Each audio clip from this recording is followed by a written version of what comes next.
avec Territoire Sénat qui va démarrer. A tout de suite.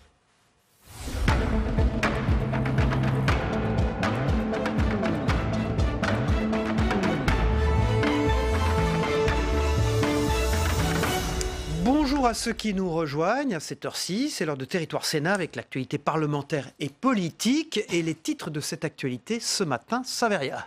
Bonjour à tous. La France suffoque, la canicule s'installe et notre pays n'en fait pas assez contre le réchauffement climatique. C'est le constat sévère du Haut Conseil pour le climat, l'instance tout juste créée par Emmanuel Macron. Un constat sans appel, les politiques de lutte contre le réchauffement climatique doivent impérativement être renforcées. Nos comptes dérapent, c'est un nouvel avertissement sévère de la Cour des comptes à l'égard de l'exécutif. Elle s'inquiète du manque d'économie alors que la crise des Gilets jaunes a creusé le déficit de la France. Conséquence, ce déficit repasse au-delà des 3%. Entre la France et moi, ce ne sera jamais fini. Le retour de Nicolas Sarkozy, l'ancien chef de l'État, publie ce matin Passion, un récit très personnel sur la vie politique, notamment à droite. Il y raconte le pouvoir et la vie, son parcours politique, les hommes qui l'ont influencé. Faut-il y voir l'amorce d'un retour sur la scène politique? Nous en parlerons. Mais tout d'abord donc, la France suffoque, la canicule s'installe et notre pays n'en fait pas assez pour lutter contre le réchauffement climatique. C'est le constat sévère du Haut Conseil pour le climat, l'instance tout juste créée par Emmanuel Macron. Un constat sans appel, les politiques de lutte contre le réchauffement climatique doivent impérativement être renforcées. Les détails avec Sandra Cerquerin.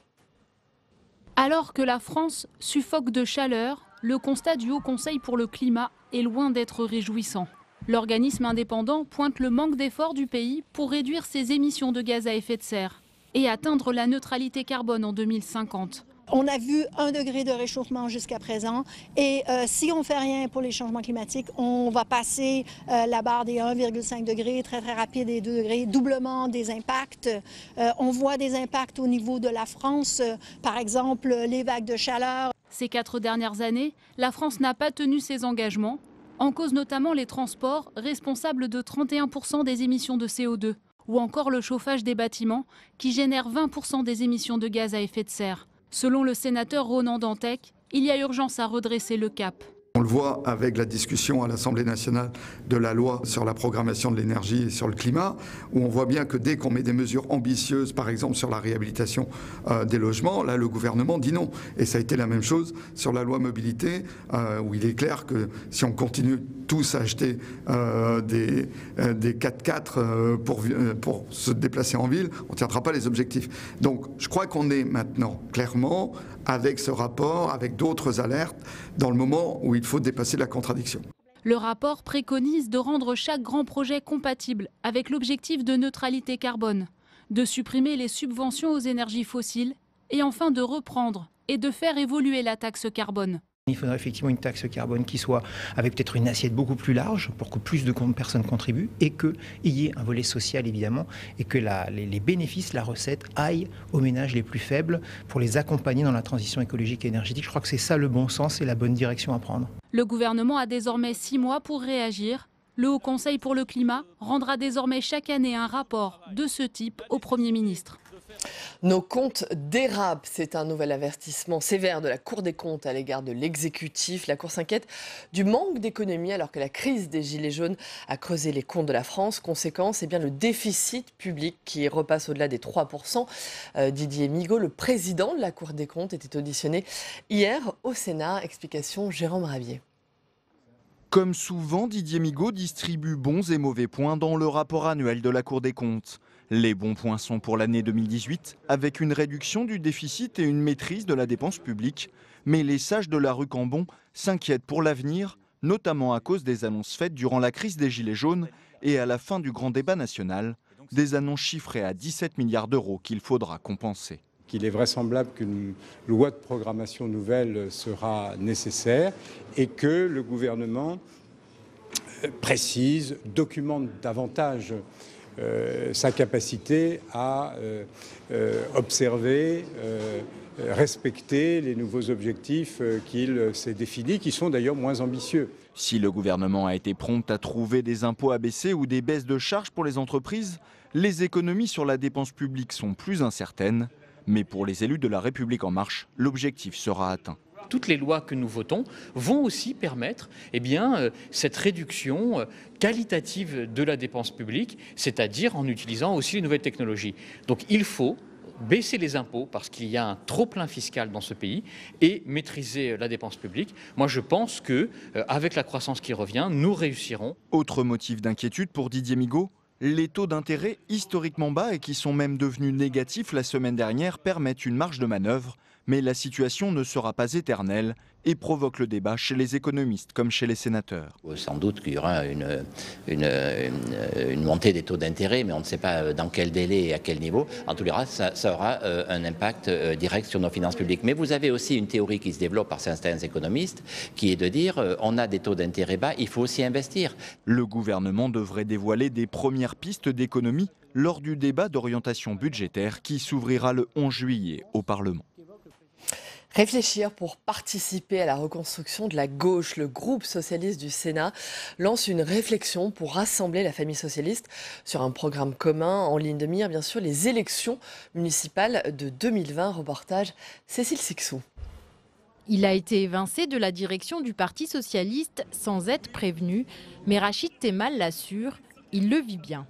Je suis socialiste, je suis dirigeant socialiste, j'ai été premier secrétaire par intérim de ce parti et donc je vais continuer à travailler, il n'y a aucun souci. Olivier Faure, le premier secrétaire du Parti socialiste, ne l'a pas contacté ni reçu. Au groupe, les avis divergent sur la méthode de ce limogeage. Très honnêtement, je n'ai pas le décodeur.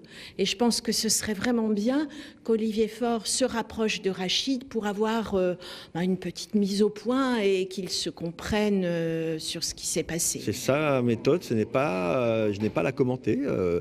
Elle a été approuvée par le Conseil national. Patrick Caner veut éviter les divisions. Pour rassembler les socialistes, il prépare le 17 juillet un pot de fin de session où seront invités sénateurs, députés, élus locaux, mais aussi François Hollande et Bernard Cazeneuve.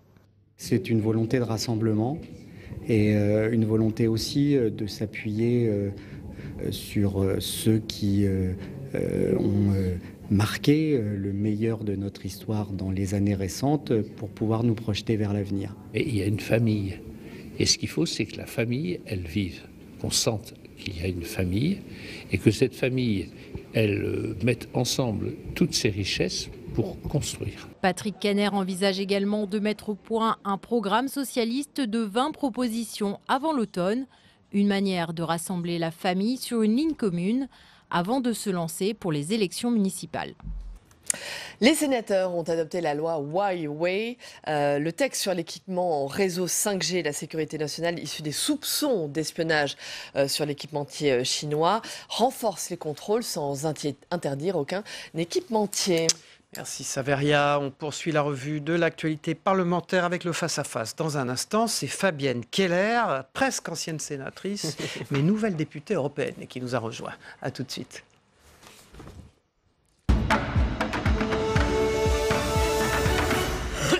Vous avez été élu sur la liste de La République En Marche aux élections européennes. C'était une liste de rassemblement. Mais La République En Marche, Modem, radicaux et Agir. Allez le préciser. Et donc, bienvenue dans cette matinale, l'une des dernières pour vous, parce que vous allez quitter le Sénat. Voilà, interview un peu particulière, Fabienne Keller, puisque vous faites vos adieux au Sénat, une maison où vous êtes élu depuis 15 ans, on va le dire, 2 mandats. Vous partez pour siéger donc au Parlement européen. Vous avez été élu donc sur la liste de la majorité présidentielle. Avant de parler bien sûr de votre parcours au Sénat, de ce que vous allez faire à Strasbourg et à Bruxelles, une question tout de même d'actualité sur ce rapport sévère de la Cour des comptes sur les déficits de la France qui dérape de nouveau au-delà des 3%. Est-ce que ça vous inquiète et surtout est-ce que ça va inquiéter nos partenaires européens? Alors la question du déficit budgétaire, c'est clairement un point de vigilance pour le gouvernement. Après les annonces en réponse aux manifestations des Gilets jaunes, il y a besoin de plus de 17 milliards. En termes de dépenses de l'État. Il y a aussi des signaux dans l'autre sens qui sont positifs, comme la reprise de l'emploi, les entreprises qui semblent bien aller. Donc ça, c'est positif parce que ça veut dire un peu moins d'aide sociale, plus de recettes fiscales auprès des entreprises. Ce que regarde Bruxelles, ce sont les déficits publics. Oui, mais donc le résultat en 2019 peut s'améliorer grâce à la reprise de l'économie. C'est un élément positif. Et puis, il faut se rappeler qu'en 2019, on paye 2 fois le CICE puisque le nouveau dispositif, c'est la baisse de charge, un dispositif qui est bien meilleur pour l'emploi, mais qu'on a une année de double paiement. Pour rester sur les questions européennes, on assiste depuis quelques semaines au tiraillement du couple franco-allemand, notamment sur la question des nominations à la tête de la Commission européenne. Vers quel compromis se dirige-t-on? Oula, il faut que ça tombe avant le 2 juillet, avant la semaine prochaine. Alors, c'est un choix pour les postes comme le président du Conseil européen ou le président de la Commission qui incombe au Conseil, c'est-à-dire au chef d'État. Ils vont se réunir dimanche soir après le sommet du G20. Ils ont un planning très important. Par contre, la présidence du Parlement européen, c'est les parlementaires qui le désignent. Évidemment, il y a une logique d'équilibre entre les États membres, entre les profils. Emmanuel Macron a souhaité un équilibre homme-femme et je m'en réjouis. Donc tout ça fait l'objet de négociations très, très intenses. Bien sûr, c'est important parce que ce sont les dirigeants européens pour 5 ans. J'aimerais maintenant qu'on en vienne à vos 2 mandats ici au Sénat. Que garderez-vous de ces années, de cette maison, la maison des territoires? Une très belle maison avec de remarquables équipes, les administrateurs qui nous épaulent dans nos travaux. J'ai beaucoup aimé faire ce qu'on appelle des contrôles, c'est-à-dire une analyse sur le terrain de la politique publique, de la politique de l'État. Je l'ai fait dans le domaine de l'environnement, puisque les directives sont européennes dans l'environnement, mais la mise en œuvre est très locale. Je l'ai fait sur le sujet de l'aide Nord-Sud, et puis plus récemment sur les transports de manière très intense. C'est vraiment une maison très ouverte, très à l'écoute des territoires. Quels sont les débats qui vous ont le plus marqué, notamment le mariage pour tous, le pacte ferroviaire plus récemment? Comment vous avez vécu justement les débats sur le mariage pour tous? Alors le mariage pour tous, c'était un texte très particulier les débats ont été très longs, trop longs d'ailleurs, puisque en France on en a débattu presque 6 mois. C'était un moment très sensible et ça a été pour moi un choix de conviction. Et même si, après parfois politiquement je l'ai payé, comme quand on fait des choix. Vous étiez isolé au sein de votre parti? J'étais isolée au sein de mon mouvement, nous n'étions que 2 à approuver le texte. Je crois que c'est un texte vraiment où j'ai voté en mon âme et conscience. Je crois que la loi est faite pour protéger tous les Français, et notamment ceux qui peuvent se sentir, ceux qui font partie plutôt de minorités ou qui ont besoin d'être protégés parce qu'ils font l'objet d'agressions, on le voit d'ailleurs aujourd'hui à travers les fake news et les réseaux sociaux. Autre combat, la question du droit des femmes, le combat pour sanctuariser l'IVG. Là aussi, des votes importants qui vous ont marqué? Ah oui, moi, l'IVG, alors c'est fondateur dans mon engagement public. C'est Simone Veil que j'écoute quand je suis haute comme 3 pommes, enfin au collège plus exactement, après le terrible procès de Bobigny. Mais là aussi, vous étiez très isolé au sein des Républicains. Oui, mais il faut rappeler qu'une femme ne choisit jamais d'avorter. C'est un parcours toujours douloureux dont elle ne sort jamais indemne, où elle est très seule, très contraintes par le temps, donc permettre de préserver leur santé, que ça se passe dans des conditions dignes et d'accompagnement, c'est pour moi une liberté fondamentale. Simone Veil s'est battue pour cela et nous devons continuer à le faire. C'est d'ailleurs intéressant parce que c'est le premier sujet de motion au Parlement européen. Fabienne Keller, vous allez désormais partager votre temps entre Bruxelles et Strasbourg. Quelles vont être vos priorités? Vous allez siéger à la commission sur les migrations et le droit d'asile. C'est justement un des grands défis, si ce n'est le grand défi auquel est confrontée l'Europe aujourd'hui, les migrations, le sujet migratoire. Oui, ce sujet des migrations, on l'a vu pendant la campagne, comme depuis plusieurs années, notamment depuis l'arrivée des migrants en Allemagne en 2015, est un levier que les populistes utilisent et dont ils abusent pour faire peur à la population, accueillir, selon la Convention européenne des droits de l'homme, ceux qui sont en situation dangereuse pour eux-mêmes, pour leur vie, à cause d'une guerre, à cause d'une tension. C'est l'honneur de l'Europe. Fixer des règles, les mettre en œuvre, mettre fin à cette situation des Dublinés qui se déplacent d'un État membre à l'autre parce qu'il y a des écarts dans les règles du droit d'asile. C'est un sujet sur lequel en tant qu'humaniste, je souhaite essayer d'apporter ma pierre et de construire un consensus, travailler aussi sur la question de la relation avec les États d'origine pour que les reconduites puissent être faites, mais aussi et surtout pour que le développement des pays du Sud puissent être plus fortement accompagnés pour limiter la migration économique. C'est d'ailleurs un sujet sur lequel j'ai fait beaucoup de rapports et qui est une sorte de responsabilité que nous portons aussi s'agissant de l'Europe. Pour terminer, Fabienne Keller, quelques mots sur un livre dont on parle beaucoup ce matin, Passion, le livre de Nicolas Sarkozy, c'est bien sûr votre ancienne famille politique. Entre la France et moi, ce ne sera jamais fini, nous dit l'ancien chef de l'État. Faut-il y voir un retour? Comment vous l'interprétez? Alors moi, j'ai beaucoup aimé Nicolas Sarkozy, ministre de l'Intérieur. Vous avez travaillé avec lui? J'ai beaucoup travaillé avec lui quand j'étais maire de Strasbourg, puisque la question de la sécurité dans les quartiers était à ce moment-là terrible. Il y avait des bandes qui luttaient entre elles, apportant une ambiance insupportable pour les habitants. Il est revenu, il a épaulé les pompiers, il s'est occupé de la prévention. Il avait une capacité à mobiliser les forces de sécurité, mais aussi tous les habitants, tout le réseau associatif. C'est un homme passionné. Je crois que c'est bien qu'il écrive au sujet de cette période où il a été rayonnant. Oui, je vais le lire. J'allais dire l'héritage d'une droite victorieuse, c'est cette nostalgie-là aussi. C'est une droite qui à l'époque était ouverte. Rappelez-vous, il est installé président, il ouvre largement son gouvernement. C'est une droite écolo. C'est le Grenelle de l'environnement, c'est une droite attentive aux plus fragiles. Il a pris une série de mesures pour l'emploi des plus fragiles. J'ai moins aimé plus tard, à partir du discours de Grenoble. Fabienne Keller, nouvelle députée européenne. Strasbourg est pas loin de votre cœur, vous venez d'en parler, vous en avez été maire. L'Alsace donc est proche de vous en tout point. Or, la collectivité européenne d'Alsace naîtra le 1er janvier 2021. L'Assemblée nationale a approuvé cette loi, large majorité, 441 voix pour, 30 contre, je crois. La gauche reproche au texte de fragmenter l'unité de la République. Qu'est-ce que vous dites à ça? La création des méga-régions, des grandes régions, donc le Grand Est pour nous, a fait disparaître l'Alsace. Or, l'Alsace est là, c'est une réalité.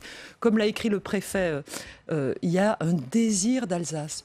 Recréer une collectivité avec comme socle la fusion, le rapprochement des deux départements, des compétences en plus sur le transfrontalier, sur l'apprentissage de la langue, c'est accompagner les populations. Elle vous va bien cette loi? Elle me va parfaitement et c'est un socle sur lequel nous pourrons bâtir des relations avec nos voisins. Et vous savez, on est bien en France quand on est bien chez soi, bien dans sa commune, dans son quartier, bien en Alsace, bien en France et bien en Europe. Alors bonne chance, bon vent et bonne chance dans vos nouvelles fonctions. Merci beaucoup Fabienne Keller pour cette dernière interview en tant que sénatrice et nouvelle députée européenne. Merci beaucoup. Sénatrice, toujours. Mais toujours attachée effectivement à cette belle maison qu'est le Sénat. Merci Fabienne Keller. L'agenda au Sénat, ce qui se passe. Oui, il est en fort aujourd'hui à 9h30, une audition devant la délégation aux collectivités territoriales, une table ronde sur le patrimoine historique et culturel des collectivités territoriales. À 10h30, bien sûr, il faudra suivre la suite de l'examen de la réforme de la fonction publique. Et puis un temps fort important, 11h30, Hervé Maurey, le président de la mission d'information sur la sécurité des ponts, va présenter ses conclusions. Elles sont inquiétantes. Nos ponts sont mal recensés, en mauvais état et en manque d'investissement. Un pont sur 10 est en mauvais état. Les sénateurs demandent un plan Marshall pour y remédier. Merci pour l'agenda de ce qui se passe au Sénat. On passe à l'œil de le décryptage. Ce matin, Arnaud Benedetti est avec nous. Bonjour, il fait son entrée sur ce plateau. Bonjour Arnaud Benedetti, vous êtes directeur de la revue politique et parlementaire et merci d'être là pour le décryptage. Bonjour Arnaud, Nicolas Sarkozy, on l'a dit, qui publie ce matin donc un livre de souvenirs. Et pourtant, entre la France et moi, ce ne sera jamais fini, déclare l'ancien chef de l'État dans une interview ce matin. Il y raconte le pouvoir et la vie, son parcours politique, les hommes qui l'ont influencé.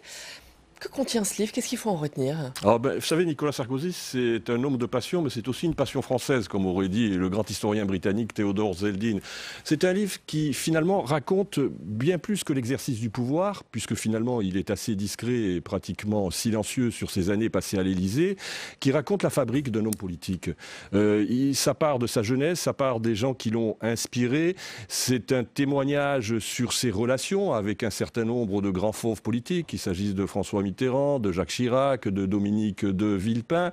C'est aussi des moments qui sont des moments de vérité pour lui, où il raconte notamment le jour où il a réussi à libérer les enfants lors de la fameuse prise d'otage de Neuilly-sur-Seine. C'est une collection de témoignages qui disent quelque chose à la fois sur la psychologie profonde de Nicolas Sarkozy et sur sa relation finalement à la politique. On voit que derrière l'homme, l'animal politique reste profondément tapis. Alors sur Emmanuel Macron, sur le chef de l'État actuel, c'est une énigme. Je ne sais pas qui il est, je cherche l'authenticité. Lui cherche à être aimé. Oui, alors ça c'est assez surprenant de la part de Nicolas Sarkozy parce que finalement Nicolas Sarkozy est un homme qui cherche aussi à être aimé parce que finalement ce livre c'est quelque part, il essaye de révéler finalement le fond de sa personnalité, lui qui a été finalement un président de la République aussi assez clivant, qui a suscité des polémiques, des conflits, essaye dans ce livre de rétablir, de restaurer, de reconstruire son image. Et je ne suis pas sûr que Emmanuel Macron souhaite, lui, être aimé, je pense qu'il souhaite plutôt être admiré. Justement, faut-il y voir autre chose qu'une sortie de livre? Est-ce que ça peut être aussi un retour sur la scène politique? La politique n'est plus mon quotidien, disait-il encore il y a quelques jours. Est-ce qu'il faut le croire? C'est toute la difficulté de ce type d'exercice. D'abord, ça nous interroge sur l'enjeu et le statut d'un président de la République après une défaite ou après un renoncement. On voit qu'il y a un certain nombre de présidents de la République, c'était le cas d'ailleurs de Valéry Giscard d'Estaing dans les années 80, c'est le cas aujourd'hui finalement de François Hollande et c'est le cas de Nicolas Sarkozy. Comment finalement un président de la République peut encore continuer à exister après son départ de l'Élysée? Ça, c'est une vraie question. Ensuite, c'est une interrogation sur ce que c'est qu'un livre d'un homme politique. Le livre d'un homme politique, c'est un objet finalement de communication assez spécifique parce que tout simplement, derrière l'acte d'écrire, il y a toujours cette idée qu'il y a la volonté de communiquer et finalement de tracer un destin qui viendra ultérieurement. Rapidement, quel est l'héritage que laisse Nicolas Sarkozy quand on voit aujourd'hui l'état de la droite actuellement, précisément après les résultats aux européennes? Nicolas Sarkozy, vous savez, pour la droite, c'est ce que Roland Barthes aurait appelé un signifiant, c'est-à-dire une représentation mentale, finalement, d'une époque qui est une époque heureuse pour la droite, c'est-à-dire d'une droite qui était décomplexée et conquérante. Oui, c'est ça, c'est la nostalgie un peu de la droite victorieuse. Oui, c'est la nostalgie de la droite victorieuse. Le problème, c'est qu'il y a une réalité, c'est que le quinquennat de Nicolas Sarkozy s'est arrêté sur un échec politique. Il a essayé un retour politique qui a été un échec, et puis il y a aussi un certain nombre aujourd'hui d'affaires qui continuent à, disons, obscurcir son avenir. Absolument. Merci beaucoup Arnaud Benedetti. Merci. À bientôt et merci pour cet éclairage sur le livre de Nicolas Sarkozy, Passion avec un S. Voilà, on continue avec la revue de presse, avec la une du Télégramme, tout d'abord avec le mercure qui s'affole et une photo d'un baromètre. La canicule gagne la quasi-totalité de l'Europe avec des températures dépassant les 40 degrés par endroit. 78 départements sont placés en vigilance orange canicule. Une canicule exceptionnelle par sa précocité et son intensité pour un mois de juin. L'épisode doit atteindre son pic aujourd'hui et le plus dur reste à venir, prévient ce matin le directeur général de la santé. On s'attend à un impact sanitaire significatif dans les jours qui viennent, dans les hôpitaux et dans les services d'urgence. 11 degrés en haut du Mont Blanc, c'est unique, c'est à la une du Dauphiné Libéré, évidemment. La canicule monte jusqu'en haut de la montagne. Il n'a jamais fait aussi chaud au sommet du Mont Blanc depuis le début des relevés de température. Hier, le mercure a atteint 6,8 degrés à 4750 mètres d'altitude. La température a tutoyé les 7 degrés pendant environ une heure avant de repasser sous les 2 degrés. Quelles sont les conséquences de ce pic de chaleur en haute altitude? Tous les glaciers sont exposés à des températures positives, d'où une fonte partielle et des eaux qui ruissellent, ce qui augmente forcément le risque de chute. Tout va mal, puisqu'à la une du Progrès de Lyon, c'est la circulation différenciée instaurée à la suite de cette canicule qui ne marche pas. Depuis novembre 2017, la circulation alternée a laissé la place à la circulation différenciée à Lyon. Hier, la préfecture du Rhône a mis en place cette circulation différenciée dans le département. La vitesse est temporairement abaissée de 20 km/h. Le dispositif est reconduit aujourd'hui, mais en pratique, eh bien, l'obligation est loin d'être respectée. Hier, dans les rues de Lyon, rares sont les véhicules où l'autocollant violet ou jaune était visible. Les amendes se montent pourtant à 68 €. Et à la une des dernières nouvelles d'Alsace, c'est bien normal. L'Alsace est réunie grâce à cette loi collectivité européenne d'Alsace votée hier. L'Assemblée nationale a adopté à une large majorité le projet de collectivité européenne d'Alsace qui regroupe les 2 départements. maintenant, le Bas-Rhin et le Haut-Rhin sont regroupés au sein de la région Grand Est. Ils vont disposer de compétences supplémentaires spécifiques, notamment pour le transfrontalier, le bilinguisme, les axes routiers majeurs et l'attractivité touristique.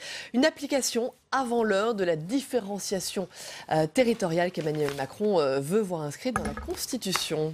Merci beaucoup Saveria, on vous retrouve demain, au revoir. Absolument, très bonne journée à tous, à demain. Et nous, on continue dans un instant la météo des territoires de Gilles Mourou, avec la canicule qui progresse dans tous les départements et les températures qui augmentent, vous allez le voir. Puis le Zap Matin de Christophe Combarieux avec ce qui s'est passé également chez nos confrères dans les autres matinales d'infos. On se retrouve juste après, à tout de suite.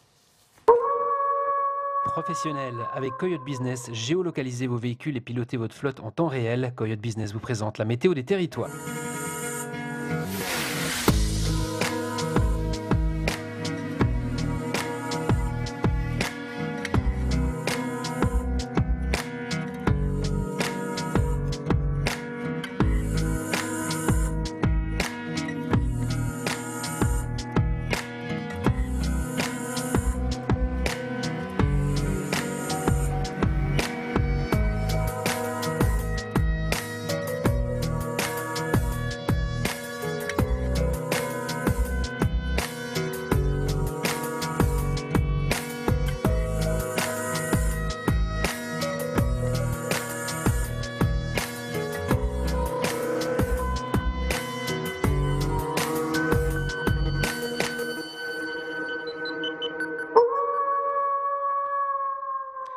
Coyote Business vous a présenté la météo des territoires.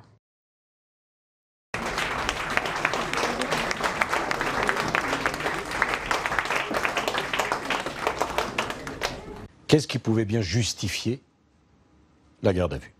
Mais peu importe. Les policiers ont fait leur travail en professionnel et je n'ai rien à dire là-dessus. Après tout, je ne suis pas au-dessus des lois, mais je ne suis pas en dessous non. Soit clair, si vous me désignez comme le champion de la droite et du centre, je ne passerai pas d'accord avec vous. Voilà, dans un instant, le Zap Matin qui va arriver, c'est celui de Christophe Combarieux et il nous relate ce qui s'est passé hier soir dans les journaux télévisés, dans les autres matinales d'infos ce matin également. On le regarde.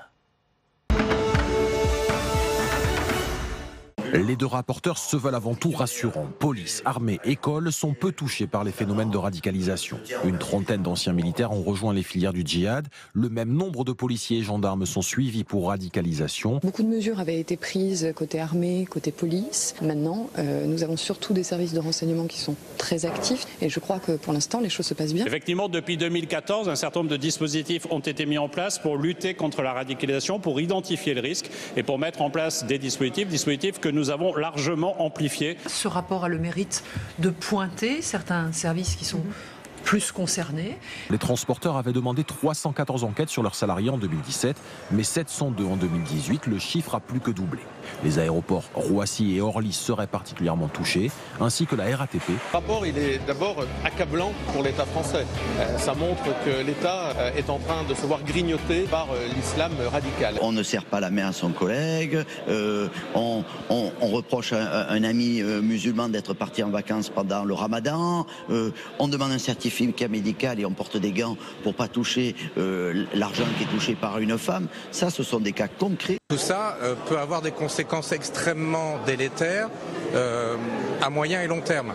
Donc je pense qu'il faut lancer un signal d'alarme. Il ne faut pas dire n'importe quoi. C'est le droit de retrait qui existe pour tout militaire qui estime qu'en son âme et conscience, il ne souhaite pas participer à une opération. Ça n'a rien à voir avec la radicalisation. Nous avons par contre dans certaines disciplines qui sont des sports de combat, une infiltration de personnes radicalisées. Voilà, je vous rappelle que le sport est un facteur d'aguerrissement et Daesh a souvent dit il faut s'entraîner. Les militaires de carrière engagés, ils n'ont pas du tout un droit de retrait en fonction... Pour les opérations. Écoutez, excusez-moi, mais là, dans le cas précis, c'est vous qui racontez n'importe quoi. Je suis très attentivement les mesures qui sont mises en œuvre par les opérateurs de transport pour lutter contre le communautarisme.